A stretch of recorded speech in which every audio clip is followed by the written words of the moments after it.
Welcome to The Last Breakfast. Please enjoy the video. In this video, I will compare the Lexus IS500 and Kia Stinger. We'll dive into what makes each of these sports sedans unique, from their powerful engines to their luxurious or sporty interiors.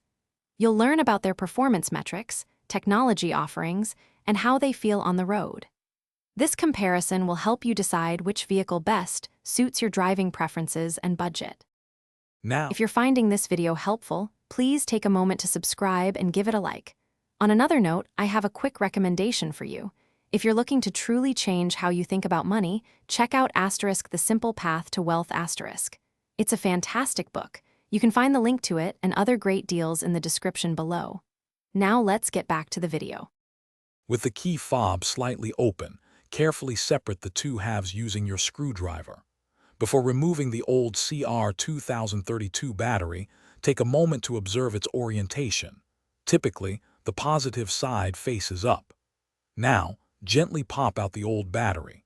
Take your new CR2032 battery and insert it, ensuring the positive side is facing upwards, just like the old one. Now it's time to put everything back together. Carefully align the two halves of your key fob and gently press them together until you hear and feel them snap securely into place. Make sure there are no gaps. Finally, slide the emergency key blade back into its slot until it clicks firmly. Test your key to ensure it's working correctly. Thanks for watching.